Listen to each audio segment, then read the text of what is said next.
Now very important concept investment multiplier. Investment का मतलब होता है कहीं पर पैसा लगाना, निवेश करना, ठीक है। और मल्टीप्लायर का मतलब होता है उसका गुना हो जाना।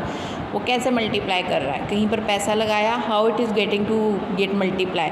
तो हमारी इकोनॉमी में इन्वेस्टमेंट चलती है, लोगों की इनकम बनती है, इस तरह से ये प्रोसेस चलता ही रहता है, ठीक है। आज मैंने कहीं पर पैसा लगाया और उसमें से कुछ खर्चा, कुछ सेव किया, इस तरह से आप इसमें समझोगे कि इन्वेस्टमेंट मल्टीप्लायर का कंसेप्ट क्या है। जैसे आपने क्रेडिट क्रिएशन का कंसेप्ट किया था बैंकिंग के अंदर, बिल्कुल वैसा ही कंसेप्ट है।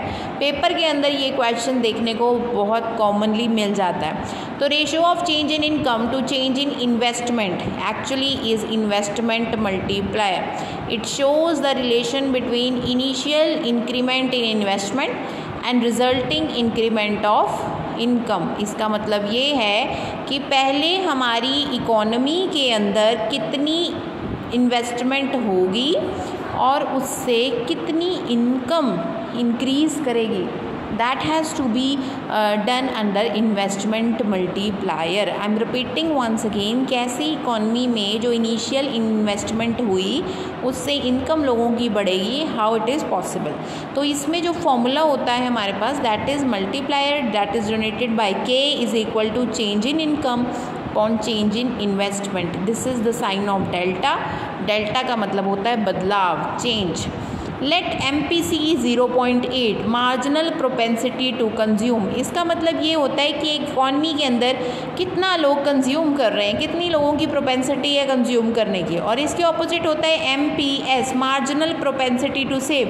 इसका मतलब लोग कितना सेव कर रहे हैं अपनी इनकम से। चेंज, मार्जिनल का मतलब चेंज होता है, कितना कंज्यूम कर रहे हैं, कितना सेव कर रहे हैं। तो अगर 0.8 कंज्यूम कर रहे हैं तो हम अज्यूम करते हैं कि इकॉनमी में जो इनकम होती है वो किसके बराबर होती है, 1 के। और तो इसका मतलब 0.8 कंज्यूम कर रहे हैं तो सेव कितना कर रहे होंगे, 0.2 कर रहे हैं। इन अदर वर्ड्स 80% कंज्यूम कर रहे हैं और 20% सेव कर रहे हैं। इस तरह से इकॉनमी में मैकेनिज्म बनता है। हम इसको इन्वेस्टमेंट मल्टीप्लायर को 2-3 तरीके से निकाल सकते हैं। या तो ये लिखा हो क्वेश्चन में इस तरह से, या फिर 1/1 माइनस MPC, क्योंकि इनकम, ये तो इनकम ही है ऊपर, 1 माइनस MPC को हम मार्जिनल प्रोपेंसिटी टू सेव भी कहते हैं। आप कुछ भी तरीके से इसको निकाल सकते हो, फाइन। अब सपोज करो इकॉनमी में इन्वेस्टमेंट 100 करोड़ की हुई है, ठीक है। तो वैसे ही मैंने लिख दिया change in investment is economy 100, ये राउंड 1 में। तो जो इन्वेस्टमेंट हुई है, मतलब पैसा लगाया, वो किसी की इनकम है 100 की, ठीक है। उस इनकम में से सपोज करो उस पर्सन ने 80 रुपीज़ कंज्यूम करे, 80 की कार खरीदी और 20 सेव कर लिए। ये सेविंग्स तो साइड पे कर लो। अब जिस पर्सन से कार खरीदी उसको 80 रुपीज़ दे दिए, उस पर्सन की वो इनकम बन गई 80, फाइन। उस पर्सन ने भी 0.8 उसमें से कंज्यूम किया, क्योंकि MPC इकॉनमी के अंदर हम अज्यूम कर रहे हैं कि एक जैसी चल रही है, ठीक है। तो उस पर्सन ने भी कंज्यूम किया और उसका 0.2 सेव हो गया। वैसे ही जो उसने कंज्यूम किया, सपोज करो उसने वॉशिंग मशीन खरीदी, उस डीलर को उसने पैसे दे दिए 64 वॉशिंग मशीन के, अब वो किसी और की इनकम बन गई राउंड 3 में। फिर उसने भी पर्सन ने 0.8 कंज्यूम किया और बाकी सेव किया। तो ये प्रोसेस इस तरह से चलता रहता है। पर कब तक चलेगा, क्योंकि मुझे पता है कि MPC 0.8 है, तो मैं मल्टीप्लायर की वैल्यू निकालूंगी 1/1 माइनस MPC करके, that is 1/0.2 and that comes to be 5 times.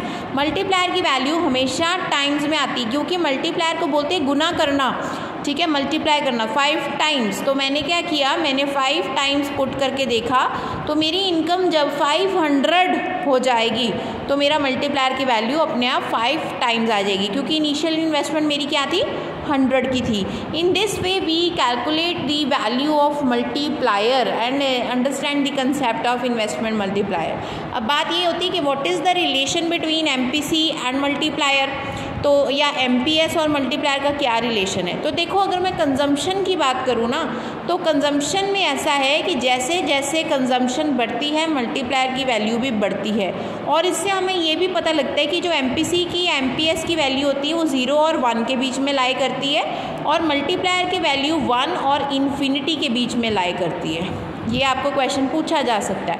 वैसे ही MPS जैसे जैसे बढ़ता है तो जो मल्टीप्लायर की वैल्यू है वो क्या होती है, कम होती जाती है। सेविंग्स बढ़ती जा रही हैं तो मल्टीप्लायर की वैल्यू कम होती जा रही है, क्योंकि पैसे लोग सेव कर रहे हैं ज़्यादा, इसलिए यहाँ पर इन्वर्स रिलेशन है, ठीक है। और यहाँ से भी यही पता लगता है कि एमपीएस की वैल्यू 0 और 1 के बीच में लाई करती है और मल्टीप्लायर की वैल्यू हमारी 1 और इन्फिनिटी के बीच में ही लाई करती है। तो ये दो कंक्लूजन्स भी यहाँ से निकल कर आते हैं।